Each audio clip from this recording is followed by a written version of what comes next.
Assalamualaikum warahmatullahi wabarakatuh. Anak-anak, selamat bergabung di forum belajar sejarah Indonesia kelas 10.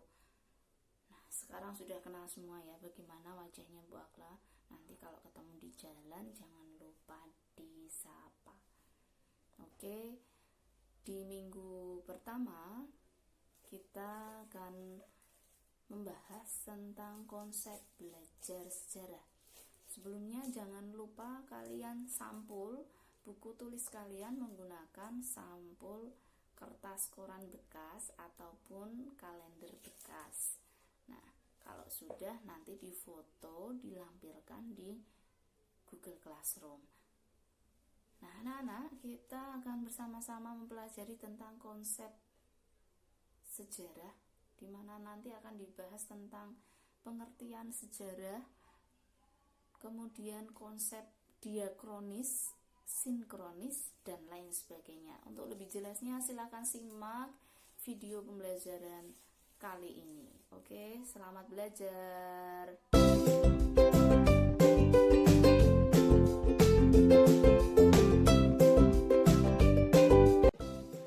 Konsep dasar sejarah. Dalam pengertian sejarah, kata sejarah diambil dari kata syajarotun dari bahasa Arab yang artinya pohon. Secara terminologi, sejarah merupakan gambaran tentang peristiwa seperti yang dituturkan oleh Hugiono.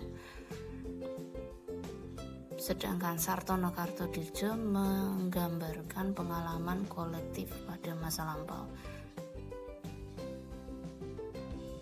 Karakteristik peristiwa sejarah.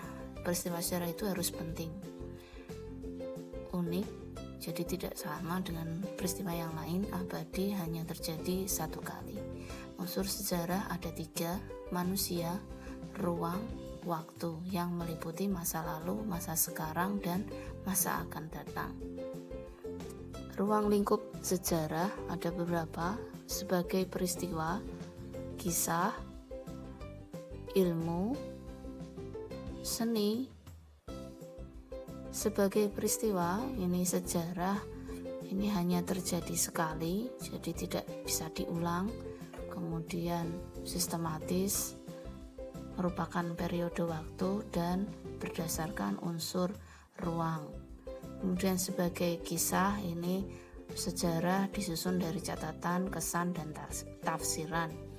Kemudian juga dipengaruhi oleh subjektivitas sejarawan. Kemudian sebagai ilmu, sejarah ini harus punya batang tubuh keilmuan, termasuk ilmu humaniora.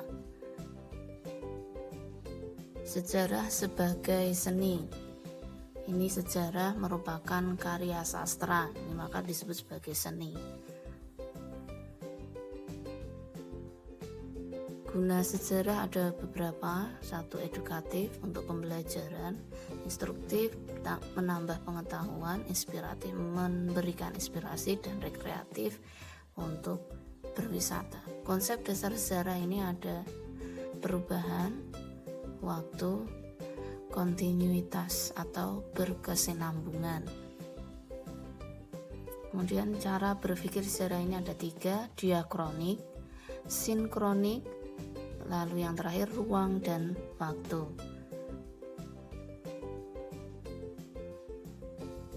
Diakronis artinya memanjang dalam ruang terbatas dalam waktu. Sinkronis meluas dalam ruang terbatas dalam waktu.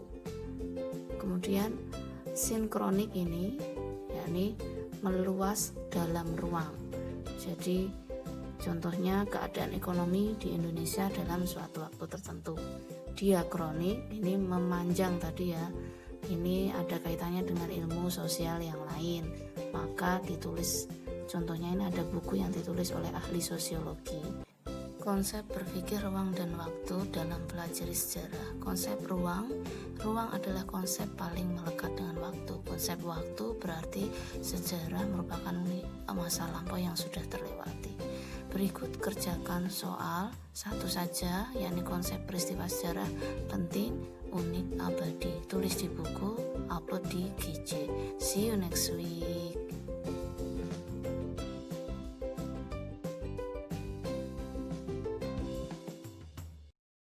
Sekian tadi video pembelajaran minggu ini. Jangan lupa tugasnya dikerjakan. Kemudian semangat belajar di rumah ya. Jangan kemana-mana. Andai pun harus keluar rumah, pakai masker. Kemudian jangan lupa cuci tangan. Assalamualaikum warahmatullahi wabarakatuh. Sampai jumpa minggu depan.